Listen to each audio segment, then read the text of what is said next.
In 1995, Gregory Widen, writer of Backdraft and Highlander, set out to tell a story about the darker side of angels with The Prophecy, formerly known as Demons and God's Army.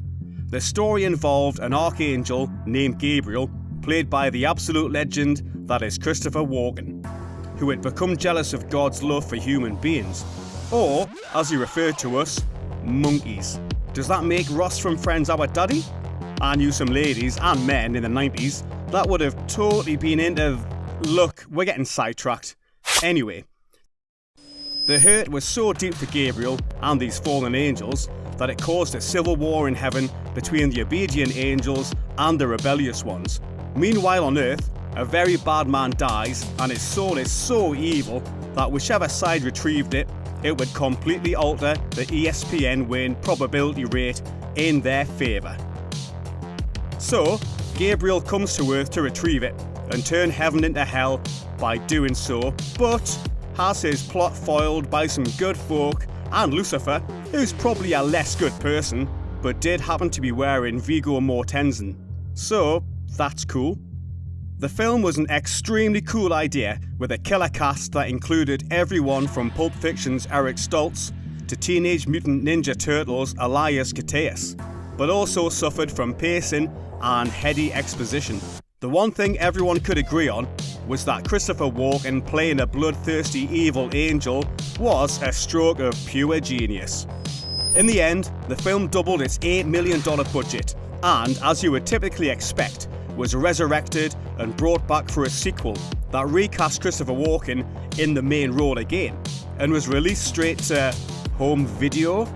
Okay, that's right folk, this was a Dimension Films property, and this is what the fuck happened to The Prophecy 2.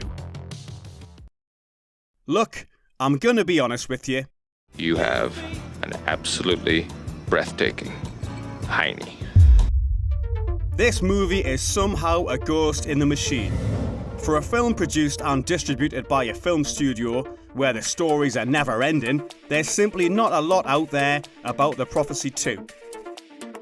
Which is a shame, because it's an insanely weird and entertaining movie. What we do know is that for whatever reason, original creator Gregory Widen would come back as writer in characters written by status only, and would be replaced in the director's chair by a man who just impressed Dimension Films executives with his work on their other direct-to-video property, Children of the Corn 4, The Gathering. Yep, someone was impressed by Children of the Corn 4, The Gathering. Please don't make me say it a third time. That man was Greg Spence, and The Prophecy 2 would be the last movie he directed to this day. Don't feel too bad for him, however, because he went on to be a producer of projects such as Game of Thrones and The Last of Us TV series. He's doing just dandy. Spence would go on to tell Cinefantastique that he was quite happy with the experience of directing The Prophecy 2 for the executives at Dimension Films in the mid-90s, which will definitely make you question whether or not he was being held at gunpoint. Blink twice if you're in danger, Greg. Spence was teamed up with Matt Greenberg, who would go on to write Halloween H2O, 1408, and the Pet Sematary remake, among other things. And they were told that the Weinsteins wanted Walken back as Gabriel, and also wanted the Archangel Michael added into the fray. The crew then dug into Genesis in the Bible, and came up with a story that not only tied into the original film, but also amped up the entertainment factor. As Spence put it himself, "We were interested in seeing the interesting elements of mythology kept, but making the film a little more genre, a little racier, and maybe a little more scary than the first one." They undoubtedly succeeded in making The Prophecy 2 fit the trappings of the horror genre at the time. The deeply serious tones of the original, which were sometimes welcome and other times boring, are replaced here with more action, Walken one-liners, Try not to hit the dog. and a faster-paced storyline with a brisk hour and 23-minute runtime. Gah, miss them, do you? Walken was as entertaining as ever, and it wasn't by accident. Spence says, "We had a lot of fun with Walken's lines, and they purposefully infused a fish-out-of-water storyline for the character of Gabriel. Here's this guy who's ultra-powerful, bloodthirsty and scary as hell. An evil archangel who's been around so long he's literally the one who told Mary she was pregnant with Jesus, and he's completely bested by an MS-DOS computer in a dry cleaner's office.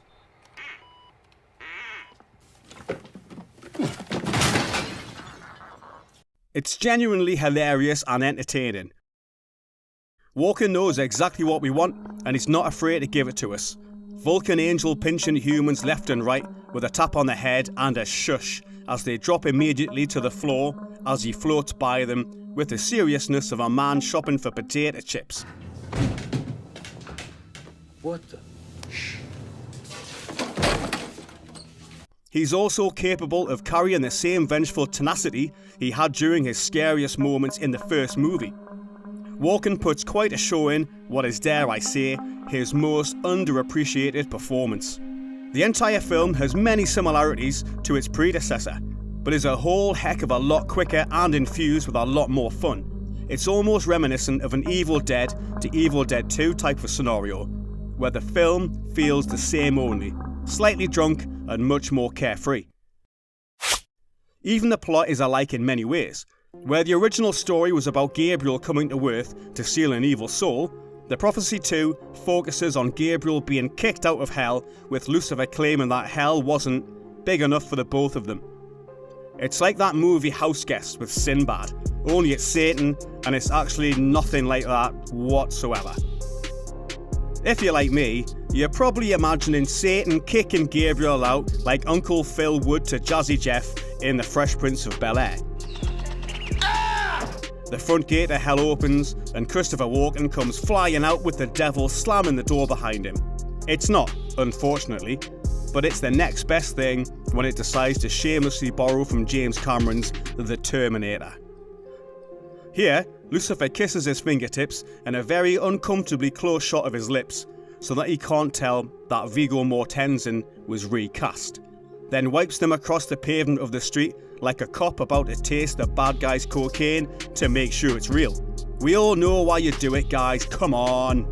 Next thing you know, there's lightning everywhere, the street opens up volcano style, a CGI car melts into it, and out of it crawls a butt-naked Christopher Walken, covered in goo, and all I can think in this moment is, if he's not got any clothes or pockets, we all know where he's keeping that pocket watch. However you want to slice it, Gabriel is back on Earth, and once again, he's on a mission. This time, it's to stop a Nephilim from being born, which, in this case, is someone who doesn't rewind their videotapes before returning them to the video store. Actually, it's a half-baby / half-angel that would eventually be the bridge to peace between the angels holding a Jerry Springer marathon upstairs. This was all prophesied by Thomas Daggett, who is now played by Reanimator's Bruce Abbott, instead of Elias Koteas. Because it's the 90s, man, there's no rules. Gabriel goes on the hunt for Sarah Connor, Nurse Valerie, played by the wide-eyed and game for anything Jennifer Beals, who moments before had just experienced the reverse version of that scene from Don't Be a Menace to South Central while drinking your juice in the hood, where Dashiki sleeps with Lockdog and realises she's pregnant 2 minutes later. I'm pregnant. Already? Are you sure? I got 7 kids. I think I know what I'm talking about. After sleeping with an angel, after accidentally hitting him with a car. This is what dudes had to do to get dates before the internet, people. So the angel she slept with, Danielle, go on the run to protect the angel monkey in her stomach as the T-1000, Gabriel, hunts them down. I think you probably get the subtle point I'm trying to make here.